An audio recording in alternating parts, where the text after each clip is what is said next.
Well, when we left you last week on Upon Further Review, we told you we were planning to go up to Charlotte on Friday to see the Cavaliers, who we have an affinity for. My friend does the games, Joe Tate, who's been a guest on the show. Meanwhile, Jennifer, my daughter, very, very upset since her player got traded, Zydrunas Ilgauskas. He was not going to be there on Friday. We were hoping, for Kyler's sake, that somehow, since Kyler's become a big Shaquille O'Neal fan, Josh's son. Thanks to the TV show Shaq Versus. Yeah, nothing to do with the basketball.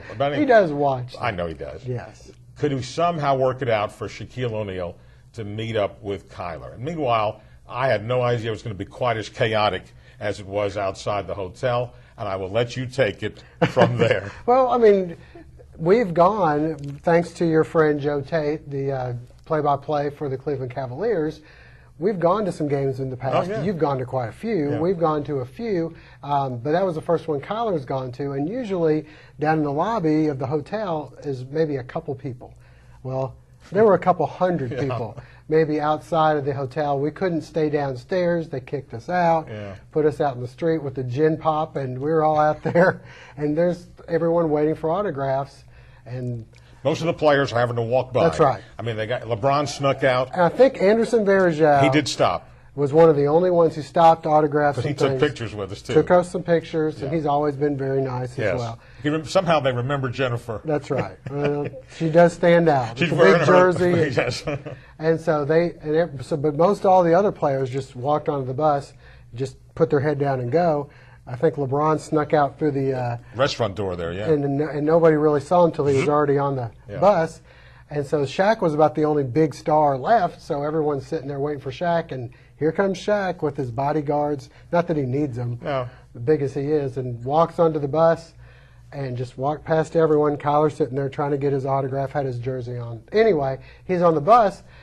Everybody's kind of put their head down, and I told Kyler, I said, not going to work this time. Well, he's waving at the back of the bus, waving at the back of the bus.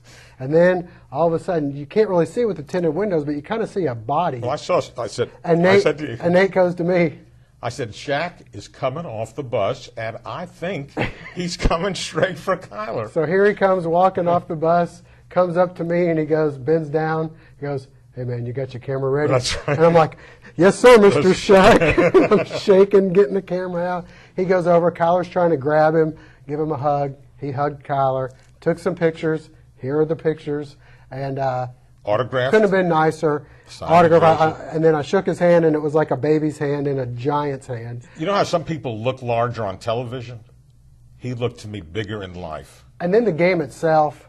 You know, we're at the game, and I look at you, and I go, who's that little guy next to Shaq? Because everybody else looks, the man's got to be about 350 pounds, but he's really, I mean, it's tight on him. Oh. And he was dressed, by the way, beautifully, very dapper, going to the bus and how they dress. But if you thought that was good, who knew in the third quarter Kyler would have another exciting moment? And I found a picture of that as well. I'm going to try to put that up there, but Kyler and Nate are big wrestling fans. I always try to out you on that one. Yes. And Nate told Kyler before the game that we're in Charlotte. That Ric Flair might be at the game. I said it's a home of Ric Flair, right? Home of Ric Flair. Who knew? And they zoom in, and everyone's going, woo! And there he was, Ric Flair. Oh, Kyler was done for the night. It took him. He's still getting over his exciting weekend, Nate. All right, it was a great time. I was so excited for him. We appreciate it, and we really appreciate Joe Tate. That's right. He went above and beyond this trip. And Jerome, Shaq's assistant, they had their assistants there, helped out. Yes, indeed. All right, we got a lot of activity to cover from over the weekend. We'll do that when we come back on Upon Further Review.